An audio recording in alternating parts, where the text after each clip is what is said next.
যেদিকেই যাক না কেন দাদা আমার জন্য নায়কই থাকবে। ওরে বাবা রে, আমি কি তোমায় খুব বিরক্ত করছি? সম্মান এত সম্মান আমি জীবনে কোনোদিনও পাইনি। আমার থেকে পেয়েছো বললে হ্যাঁ, হবে কিন্তু মানে আসছেনটা একটু বাড়াবাড়ি হয়ে গেছে। আমাদের এপ্রিল ফুলটা এখনো শেষ হয়নি। কারেক্ট। ওয়েলকাম টু ইনকোরা টিভি। এই মুহূর্তে চলে এসেছি দুর্গামণি ও বাগমামা সেটে, আর এই মুহূর্তে আমার সঙ্গে রয়েছে সৌম্যদা। নতুনভাবে তার প্রবেশ হচ্ছে ধারাবাহিকে। কেমন আছো প্রথমে জিজ্ঞেস করবো। খুব ভালো আছি। এতদিন পর আবার ধারাবাহিকে ফেরা, কিরকম লাগছে বলো? কি বলবো, মিক্সড ফিলিং। মানে অনেক বছর বাদে অ্যাকচুয়ালি প্রপারলি আবার ধারাবাহিকে ফেরা, খুব আনন্দও হচ্ছে তার সাথে। এবং যারা আমার কো আর্টিস্ট তাদেরকে এত বছর ধরে চিনি, তাদের সাথে কাজ করার একটা আলাদা মজা হচ্ছে। আচ্ছা, এর আগে তোমার যে সিরিজ দেখেছি, মানে তারপর আবার ধারাবাহিকে ফেরা, তোমার কিন্তু একটা ফিমেল ফ্যান ফলোয়িং একটা দারুণ পরিমাণে বেড়ে গেছে। এটা নিয়ে কি বলবে? এটা নিয়ে আমি কি বলবো, এটা তো মানে এটা একটা বড় পাওয়া যে মানে ফ্যান ফলোয়িং বেড়েছে, মানে হয়তো কোথাও গিয়ে ফিমেল ফ্যান ফলোয়িং বেড়েছে, মানে কোথাও গিয়ে হয়তো কাজটাও ভালো লাগছে মানুষের। সেইটা তো একটা অভিনেতার প্রাপ্তি।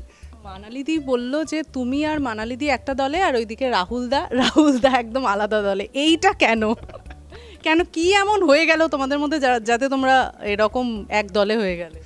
সেটা মানালি ভালো বলতে পারবে, কিন্তু মাঝে মাঝে অ্যাকচুয়ালি রাহুলের সাথে আমার এমন একটা সম্পর্ক যে রাহুল আর আমি প্রায়, মানে আমরা আগেও একটা সিরিজ করেছি যেটাতে আমরা দুই ভাই হয়েছিলাম, এখানেও তাই। হ্যাঁ, তো মানালি কিছুটা আলাদাই হয়ে যাচ্ছিল। সেখান থেকে আমি দেখলাম যে না, মানালি সাইডটা নিতে হবে, এবারে ও একটু আলাদা থাকুক। ওকে অনেক দিন আমি ওর সাথে ছিলাম।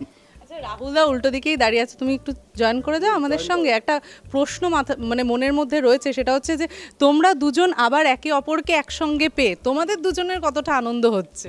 আরে বিশাল আনন্দ। সমুদাকে আজকে নানা করেও প্রায় 10 বছর চিনি, এবং তখন আমি অভিনেতা ছিলাম না যখন থেকে চিনি।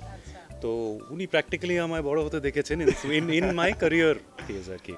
তো সমুদার সাথে নষ্ট নিরেও পাঠ করেছি, খুবই ভালো সম্পর্ক। তো যখন প্রথম জানতে পারলাম যে সমুদা আসছেন আমাদের মধ্যে, খুব খুশি হয়েছি। আসছেন এত সম্মান আমি জীবনে কোনোদিনও পাইনি। আমার থেকে পেয়েছো বললে হ্যাঁ, হবে কিন্তু না। মানে আসছেনটা একটু বাড়াবাড়ি হয়ে গেছে। বাট হ্যাঁ, সত্যি খুব আনন্দ হচ্ছে, কারণ মানে যেহেতু অনেক দিনের পরিচয়, অনেক দিনের বন্ধুত্ব বলতে পারো, তো তাই জন্য একসাথে কাজ করার মজাটা আলাদাই হয়। একেবারেই। আর সমুদা আসছে কি বউয়ের প্রাক্তন হয়ে আসছে? আমি কি তোমায় খুব বিরক্ত করছি? না মানে ভালো তো, মানে ভাইদের মধ্যে মানে এরকম একটা কনফিউজিং ডাইনামিক থাকাটা is very good for the story. আমার তো তাই মনে হয়। আমিও একটুর জন্য ভাইয়ের মধ্যে আমরা গেম অফ থ্রোনস বানাচ্ছি না, যাই হোক না, মানে but it's good for the story, because এটা আমরা যতদূর অ্যান্টিসিপেট করেছি একটা বিশাল ধামাকা হতে চলেছে। সেটা কি হবে এক্স্যাক্টলি বলতে পারবো না, বাট সৌম্যদা আমার আর মানালির ক্যারেক্টার্সের মধ্যে যে ডাইনামিকগুলো তৈরি হবে সেগুলো দেখার মতন হবে, এইটুকু আমি বলতে পারি। কোথাও গিয়ে কি তুমি একটু খলনায়কের দিকে চলে যাবে বলে মনে হচ্ছে তুমি? কারণ নষ্টনীরেও তোমাকে মোটামুটি মানে ভালো মানুষের পিছনে যেই মানুষটা রয়েছে, মানে একটা অদ্ভুত শেডি ক্যারেক্টার, কিন্তু খলনায়কই সেরকম দেখেছি। এইখানেও কিন্তু ওই রকম ভাবেই কিছুটা ঢুকেছো। দাদা যেদিকেই যাক না কেন দাদা আমার জন্য নায়কই থাকবে। ওরে বাবা রে, না সো সুইট অফ হিম। কিন্তু হ্যাঁ, একটু তো নিশ্চয়ই খলনায়কের দিকেই আমারও তাই মনে হচ্ছে এখনো, যদিও আমরা মানে একদম নেসেন্ট স্টেজে, একদম বাচ্চা এখন। আমি ঢোকার পরে একদম মানে এখনো জন্ম হয়ে কয়েক ঘন্টা হয়েছে। হ্যাঁ, তো দেখা যাক, আগে দেখো হতা হ্যায় ক্যা, রাইট।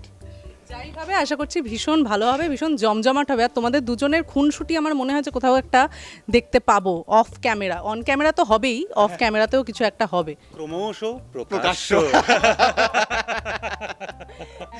অলরেডি কি শুরু হয়েছে? আজকে তো মানে কি প্ল্যান হয়ে রয়েছে যে এইটা করতে হবে সৌম্যদার সঙ্গে বা তোমার রাহুলের সঙ্গে? এখন বলা যাবে না, কারণ বলে দিলে তো সারপ্রাইজটাই চলে যাবে, তাই না? আমাদের এপ্রিল ফুলটা এখনো শেষ হয়নি। কারেক্ট, বছর correct. Thank you so much. ভীষণ ভালো হচ্ছে ধারাবাহিক। আর তোমরাও দর্শকদের উদ্দেশ্যে কি বলবে একটু বলে দাও। বলো। আরে দেখতে বলো। দেখুন, আপনারা আমাদের ভালোবেসেছেন আজ পর্যন্ত, সেই কারণেই আমরা এখানে আছি, এবং পরবর্তীকালেও যে ভালোবাসবেন সেই আশা নিয়েই আপনাদের কাছে আবার এসেছি। দুর্গামণি ও বাগমামার মাধ্যমে সোম থেকে শুক্র 9:30 জি বাংলায় দেখতে থাকবেন। শেষটা দাও। কি দেখতে থাকবেন কি বলে দুর্গামণিও বাগমা